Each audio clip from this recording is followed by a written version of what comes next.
And welcome back to We Are the People. This is your host, Jason Preston, again with my baby. How you doing, beautiful? Good.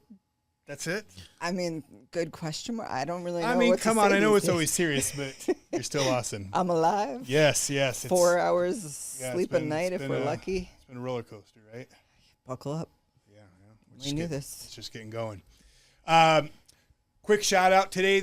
We're going to try to get this out quick. We're going to make it short and to the point because this needs to spread because people are asking, hey, what is this vigil about on Saturday when Chelom Leavitt speaking? And what about the Hamlin cases? Yeah, what's going on with the Hamlin case? So this is going to be a very quick update on what happened with the Hamlin cases in court. We're going to hit that real quickly, and then we're going to talk about three individuals: Chelom Leavitt, Patrick Kieran, and Godfredson, who is the sealer at the Saratoga Temple. As of recently.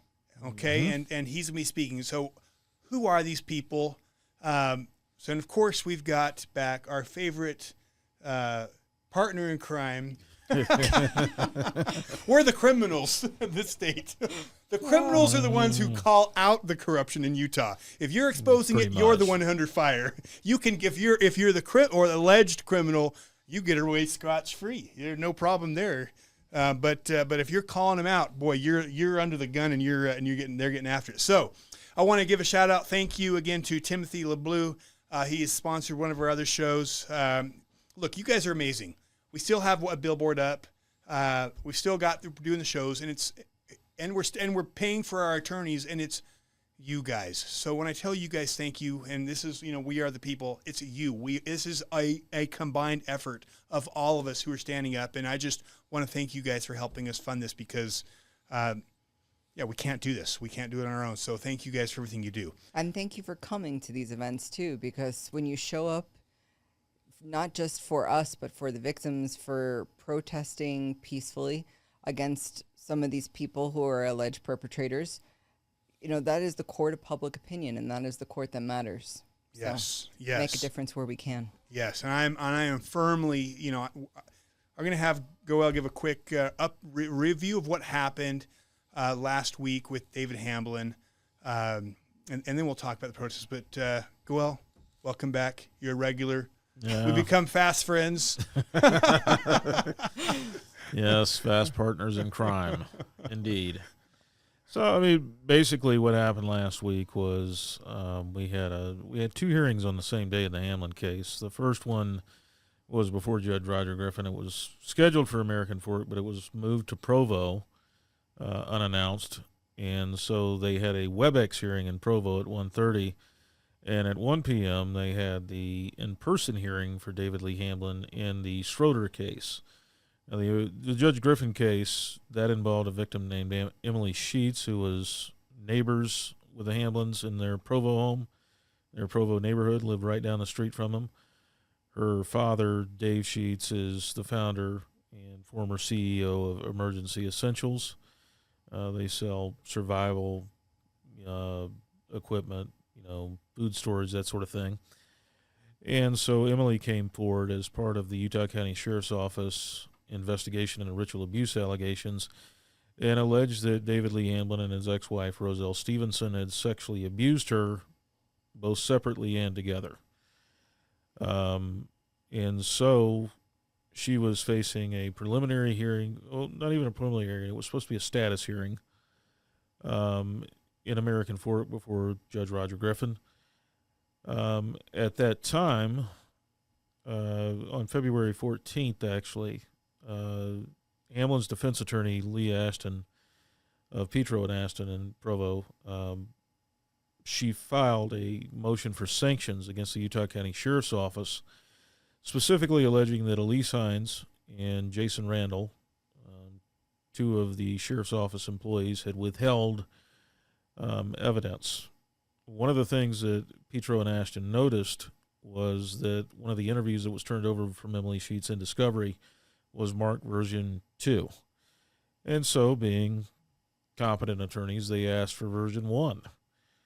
And for the better part of 2.5 years, the Utah County Sheriff's Office and Ryan Peters had stonewalled their request for discovery, even though they had filed a motion to compel, which was granted by Judge Griffin. So they were under a legal obligation to turn that over. What came out in the aftermath of it, when Nathan Evershed took over from Ryan Peters as a special prosecutor, was that the day after charges were filed against Hamlin, Hamlin was arrested in the American Fork case. The Utah County Sheriff's Office had an interview with Emily Sheets the day after those charges were filed, in which Emily Sheets made allegations of ritual abuse at a ward meeting house shortly after her baptism. She specifically, and I apologize for the graphic nature of these allegations, said that she was fed semen from multiple male participants in this ritual, spoonful after spoonful of it. So she would have been about 8 years of age.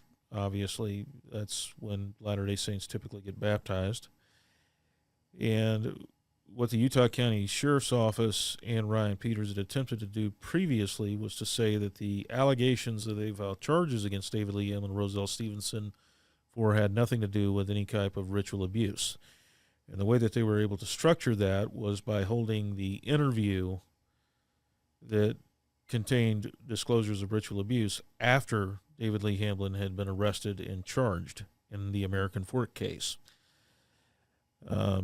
Not surprisingly, Judge Griffin was not thrilled with the fact that the Utah County Sheriff's Office had withheld discovery information that he had ordered them to turn over. That's a violation of a court order. As prosecutors and as law enforcement, even if you disagree with the judge's order, you are still legally obligated to comply with it. And for the better part of 2 years, the Utah County Sheriff's Office did not. The two individuals who were specifically named in the motion for sanctions were Elise Hines and, I believe, Lieutenant Jason Randall. There was also some question as to whether or not Hines or Randall had coached Emily Sheets during the interview. So while Jason, Alexi, and I were sitting down at the in-person hearing in Manti, waiting for Tobias Schroeder's hearing to begin, one of the things that we noticed was that immediately at 1 p.m., when the hearing was supposed to be commenced, the judge immediately summoned the prosecution and the defense attorney, Brian Fries, for Hamlin, into her chambers. And they were there for the better part of half an hour. And around 1:30, they came out. They went into the hallway to confer. The attorneys did, along with David Lee Hamblin. And other cases were being called. Those of us who were present in the courtroom were kind of confused as to what exactly was going on, but then, of course, it became abundantly clear what was going on because people started to receive text messages from those of us who were in attendance or who were watching on WebEx at the hearing before Judge Griffin that the case against Hamlin for abusing Emily Sheets had been dismissed. Now, it is unclear at this time whether it's being dismissed with prejudice or without prejudice, so we don't know if the charges will be able to be brought again. But what's astonishing about it was in the aftermath of it, it is apparent that Nathan Evershed, the second special prosecutor, the one who replaced Ryan Peters when he was appointed to a district or juvenile court judgeship by Governor Cox, Nathan Evershed never actually met with the victim in that case. He never met with Emily Sheets at all. He never discussed the case with her at all, which is highly unusual for a prosecutor in a criminal case, especially a criminal case involving sexual abuse allegations.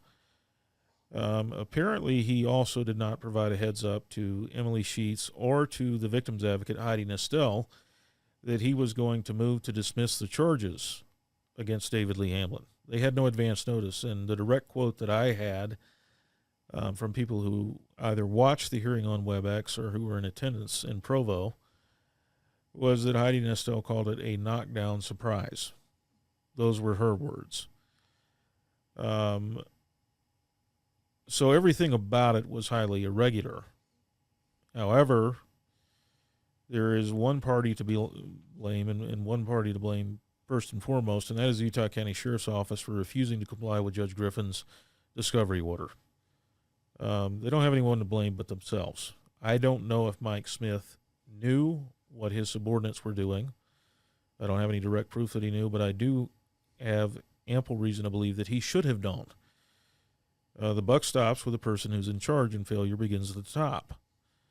As much as I like what Mike Smith did, and I admire him for bringing those charges against David Lee Hamlin, for investigating these allegations and taking over the investigation after it almost died with Homeland Security investigations,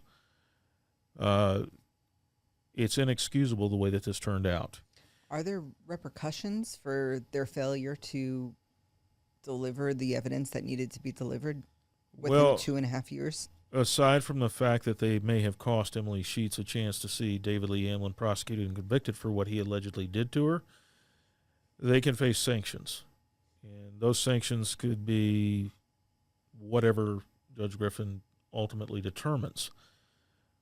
So there will probably be an evidentiary hearing on that at some point in the future.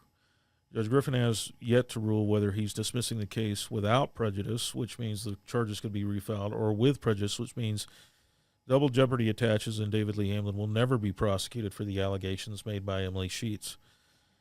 The end result was that Tobias Schroeder, who I believe was on his 4th or 5th attempt at a preliminary hearing, which is basically a probable cause hearing down in Manti, once again saw his chance at that preliminary hearing evaporate, because once Brian Fries got wind of the fact that the case in American Fork had been dismissed, that the charges against Hamlin for abusing Emily Sheets had been dismissed, he immediately moved to have access to the full discovery file, including the interviews conducted by Utah County Sheriff's officers with Emily Sheets.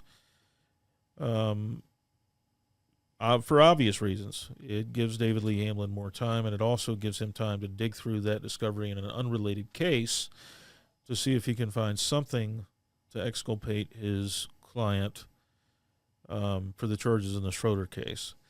Additionally, one of the investigators, either Hines or Randall, allegedly sat in on one of the interviews with Tobias Schroeder and his lead investigator. Tobias Schroeder said that, that investigator who was sitting second chair in the interview did not interject or coach him in any way. But the problem is that Utah County Attorney's Office, which was allowed to serve as special prosecutor in the Schroeder case down in Manti because it wasn't a ritual abuse case and it was unrelated to the Sheets case entirely, they did not comply with Judge Larson's discovery order. They were ordered to turn over the video of Schroeder's interviews. They did not. Instead, they turned over a transcript. And the transcript was an AI translation of the dialogue from the Schroeder interview. That is not what the judge ordered. The judge ordered for the video footage of that interview to be turned over to the defense. And you say whatever you want about David Lee Hamlin. Brian Fries is absolutely correct in saying that the prosecution did not comply with the judge's discovery order. So we have two separate instances where investigators and prosecutors in the Hamlin case did not comply with the judge's order as it pertained to discovery.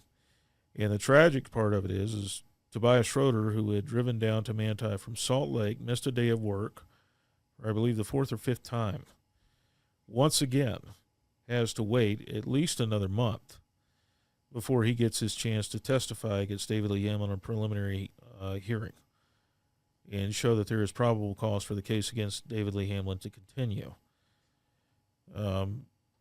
So it is, once again, a massive failure on the part of prosecutors and law enforcement with respect to David Lee Hamlin. It goes back to the 2014 dismissal of the criminal charges against David Lee Hamlin when he was facing 18 counts. The Utah County Attorney's Office moved to dismiss those charges without prejudice, even though they had a tape-recorded apology from Hamlin to his daughter during a pretext call conducted by the Provo police, in which Hamlin explicitly said, and I quote, "I am sorry for raping you," to his daughter. That's a confession. Like, if you took that before a jury, they're going to convict. And what I said for the past 2.5 years is what we have to do is get David Lee Hamlin to a trial, because there is no way, I believe, that any jury will believe him over his accusers, given his background, given the evidence, and given his prior history of bad acts. As someone who lost his license to practice as a clinical psychologist for having sex with his patients and attempting to convince them that it was part of their therapy. In fact, the victim in the Manti case, Tobias Schroeder, was a 5-year-old boy who was Hamlin's therapy patient, who was molested during therapy sessions by Hamlin. The Division of Occupational and Professional Licensing, when it conducted its investigation, narrowly tailored that investigation. They did not examine all of Hamlin's patients. They did not question them. If they had, they would have found more victims than the ones that they did find. Hamlin was never prosecuted for what he did as a therapist to his patients. He was not prosecuted on 10 separate occasions that I counted in an earlier presentation that I made for what he allegedly did to his daughters, even though the court in his divorce found by clear and convincing evidence that he had molested 2 of those daughters. And even though there was a tape-recorded apology from Hamlin to his daughter for raping her. So, if it looks like a duck, it walks like a duck, it quacks like a duck, it's a duck. And one of the things that we notice in sexual abuse cases, especially ritual sexual abuse cases, is this character called Nobody. And nobody sees anything. Nobody hears anything. Nobody knows anything. But David Lee Hamlin was not hiding who he was. David Lee Hamlin moved a patient of his into his home in Provo for months. That patient was a woman in her 30s suffering from dissociative identity disorder. That's known from the Hamlin divorce case. It's known from DCFS reports as early as 1999. And one of the people we're going to talk about, Conrad Gottfredson, was a bishop who referred patients to Hamlin. He was also a stake president eventually. And Conrad Gottfredson sat in on those interviews. I want to get into Conrad in a second. So I just wanted to recap. So of the 3 different cases that we knew about, we had the Hamlin daughters, which we spent good amount of time on the first 2 shows, dismissed. The second one, Emily Sheets, also something when she was a child, also dismissed. We now have Tobias Schroeder, which is still actively going, although the continuances continue to come up for technicalities, if you will.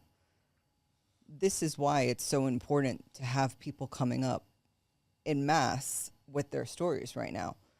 These are just the ones that they've been able to either toss due to technicalities or find excuses for not prosecuting. So if more people have courage to come forward with their own stories, maybe we can find justice. Yeah, Alexia, so you were there. We were there at the in Manti, the courthouse. What was your thoughts of everything that went down there? So I thought it was especially interesting when he came in from the WebEx hearing. He came in, he was very cool, very calm, very collected, which is more than you can say than I am most of the day, the times just reporting on this. And as he sat down in his chair, he just closed his eyes as if he was taking a nap, having a good time. Just not no a pressure, worry, huh? no worries in the world.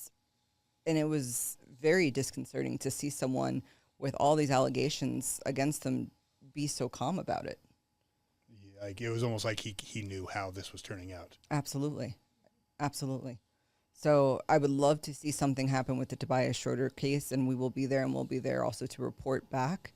But I think we need to keep the scrutiny on these cases and also have support systems in place for people that do want to come forward, because it's dangerous. It's dangerous. And unfortunately, Emily will never see her day in court.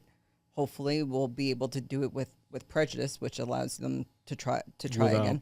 Without prejudice, which allows them to try again. And hopefully she has her day in court. And if not her, then I'm hoping Tobias or others can at least have theirs. Yeah. Well, let's talk. So I appreciate that update, Goel and summary, Alexia. So let's talk about,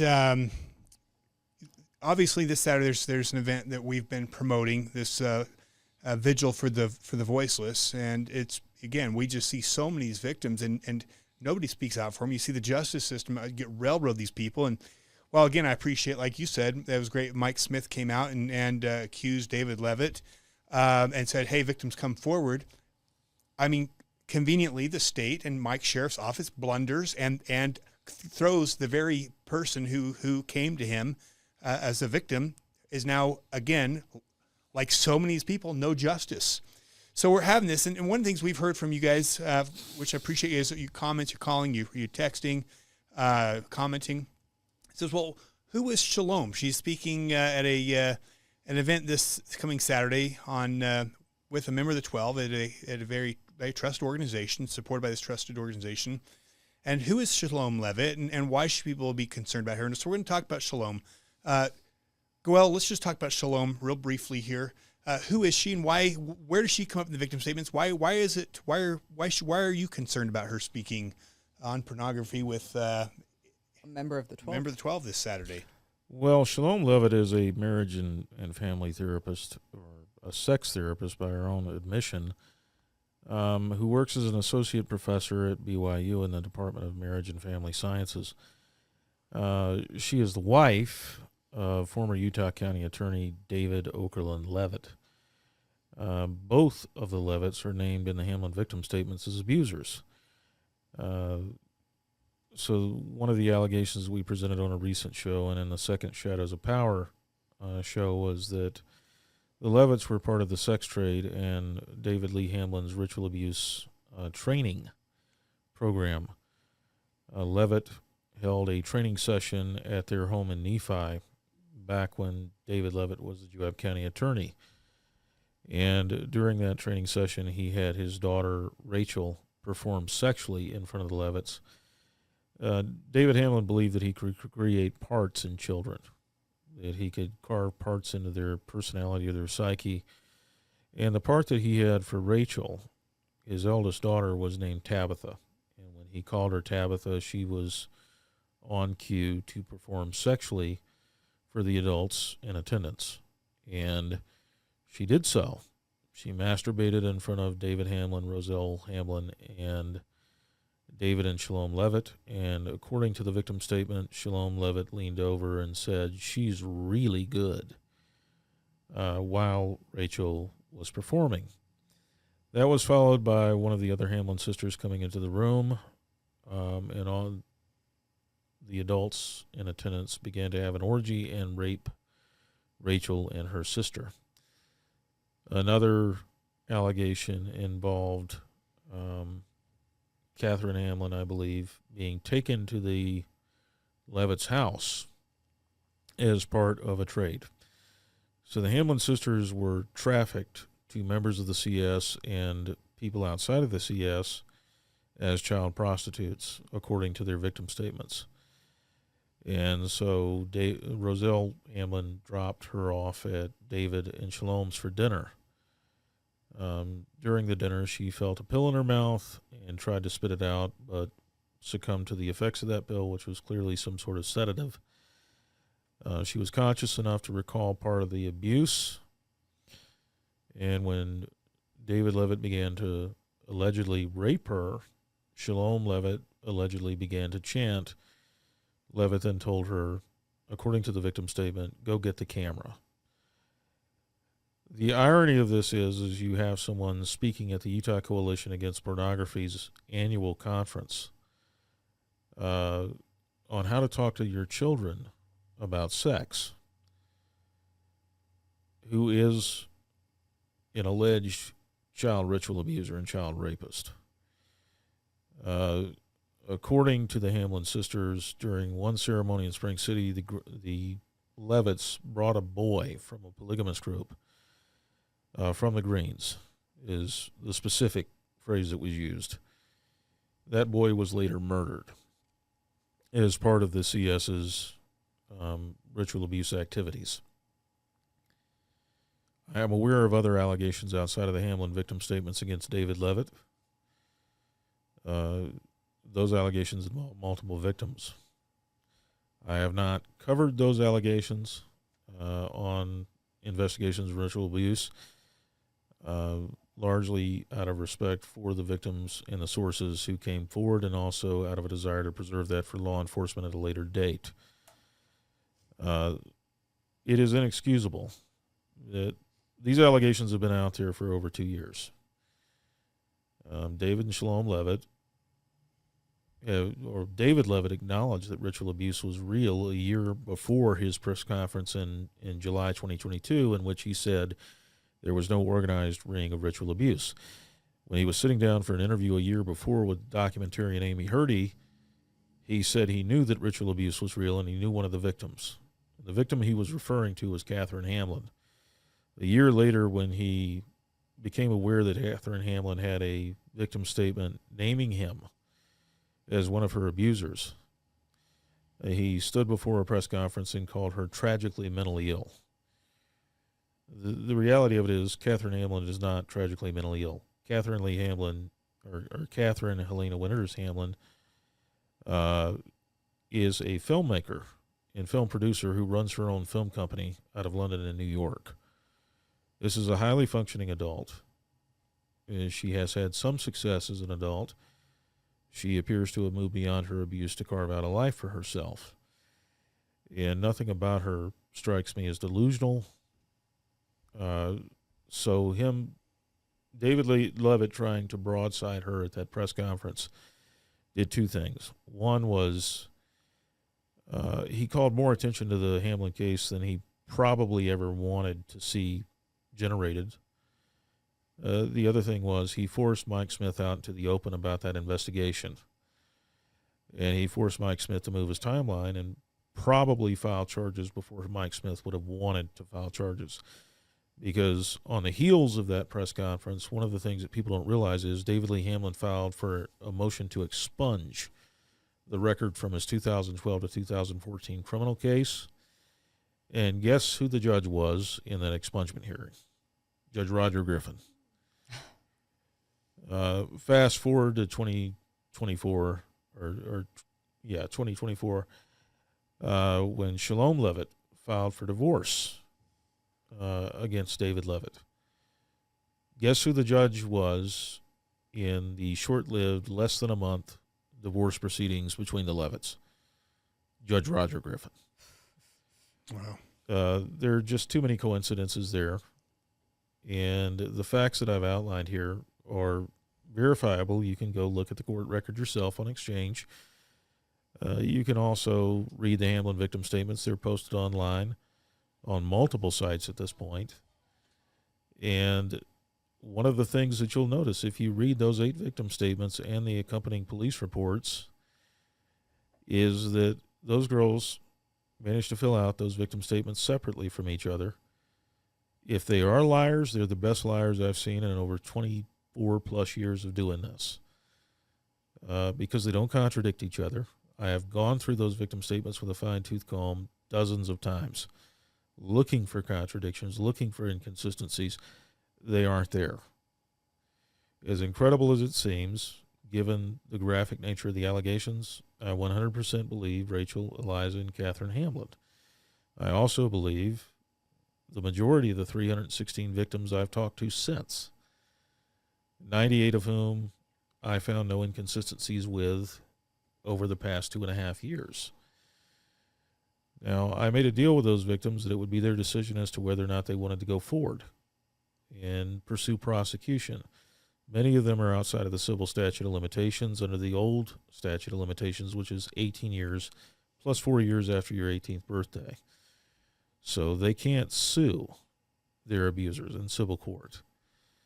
In terms of pursuing legal redress through the criminal justice system, the reality of it is, in the state of Utah, only 11.7% of rape complaints, that is, rape reports that are filed with the police, are ever prosecuted criminally. And less than 3% actually result in a conviction. It means that in the state of Utah, you have a better than 97 in 100 chance of getting away with rape if you are reported. That's an abomination. Even if you don't believe in ritual abuse, even if you believe that there are false rape accusations out there, and there are, They're in the extreme minority. But even if you believe those things, a 3% conviction rate on rape is inexcusable. The only category of violent crime that Utah is above the national average in is rape. That's it. They're ninth in the country. And what I would say to you is the culture has to change around prosecuting sexual abuse in this state. It's not that we need more laws. We have enough laws. What we don't have is enforcement. And we have policemen and detectives and prosecutors who plead incompetence to avoid conviction on corruption. In the backdrop against what I just outlined, to have someone who was accused of these allegations speaking with a member of the Quorum of the 12 at a conference on pornography, when she allegedly produced pornography and depicting the abuse of a minor victim with her husband, is unbelievable. But it's actually happening. And it's not the only event that's actually happening. There will be a fireside at a ward in Saratoga Springs involving Conrad Gottfredson, the bishop who referred some of David Lee Hamlin's victims in the 90s to him as a clinical psychologist, including probably the most infamous one, Brett Bluth. Alexia, tell me your thoughts. Well, go out. Wrap up here. We always love to have you. You have a very eloquent way of putting things together, and I even really enjoy your writing as well, even if some of our local newspapers don't appreciate your sense of humor. I actually really enjoy reading it, but who am I but a fellow felon? What we are asking of you as our audience is to join us in support of the victims that won't get their day in court, that are still concerned about stepping forward. And what we can do for that right now, especially in the wake of the Emily Sheets dismissal, is we can gather peacefully. We're not saying that this is anything other than an attempt to speak up against what we see as a blaring injustice. And whether it's the Chelom Leavitt event with the church on pornography or the fireside with Conrad Gottfredson, I think we can all gather peacefully and protest in a way that's respectful, but also, more importantly, respectful of the victims and what they've been through. Yeah, and speaking of the victims, we've this week we'll have filmed with two victims who will be there, and we will be releasing their stories after the rally, and you'll have a chance to see them in person. Which honestly, when you hear these people's stories, these are heroes. These are the heroes. The people who have gone through what they have gone through and have been willing to come and share at great risk what they've experienced. In my mind, they are heroes. They're the ones that help us say, you know what, it's worth the fight. It's worth doing what we're doing because, you know, what these people are going through, what they've been through. So please come and stand with these victims. We're going to have several of these survivors, we're going to have several of them there. Show them your support. They've been denied by the justice system, as Wells said, over and over and over. Let them know you stand with them. Let them know you support them.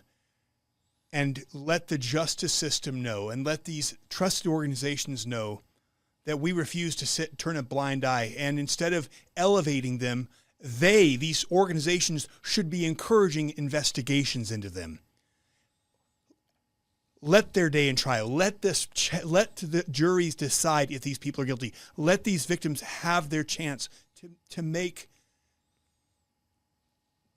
for justice. I mean, they're just victim statements because we can't get the court. We can't get it to that. We can't get investigations. So come and help us demand our justice system to do their job.